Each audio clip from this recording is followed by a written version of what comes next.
पश्चिम बंगाल की मुख्यमंत्री ममता बनर्जी और कांग्रेस की राहें अब भले ही अलग अलग हो चुकी हैं, लेकिन क्या आप जानते हैं कि दीदी को राजनीति में लाने वाली कोई और नहीं कांग्रेस पार्टी ही थी। देश के पूर्व प्रधानमंत्री राजीव गांधी ने ममता बनर्जी को पहली मुलाकात में ही पश्चिम बंगाल से टिकट दे दिया था, लेकिन उस पहली मुलाकात में राजीव गांधी ने ममता बनर्जी में ऐसा क्या देखा कि उन्हें राजनीति में ले आए। वो साल था 1984, जब इंदिरा गांधी की मौत के बाद राजीव गांधी को देश के प्रधानमंत्री की शपथ दिलाई गई थी। एबीपी की रिपोर्ट के मुताबिक राजीव गांधी अपने ऑफिस में अपनी सीट पर बैठे हुए थे।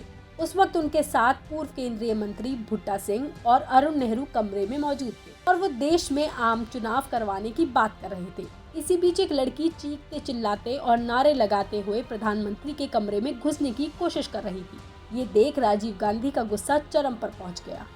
उन्होंने चिल्लाते हुए कमरे के अंदर से पूछा, ये कौन है?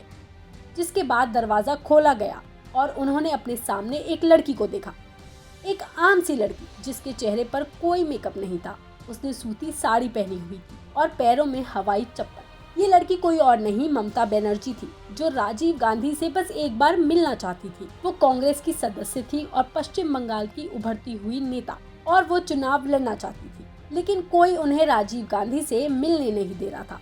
इसलिए वो नारे लगाती हुई पीएम के ऑफिस में घुस गई, जिस पर राजीव गांधी बहुत नाराज हुए और उन्होंने ममता से कोई बात नहीं की।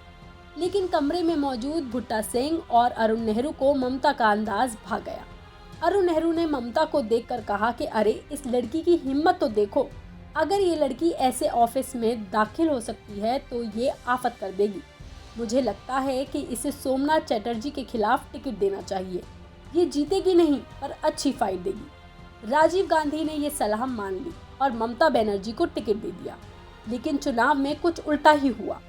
चुनाव में ममता बनर्जी ने सीपीएम के सोमनाथ चटर्जी को बुरी तरह से हरा दिया और वहां से ममता बनर्जी एक बड़ी नेता बन के उभरी।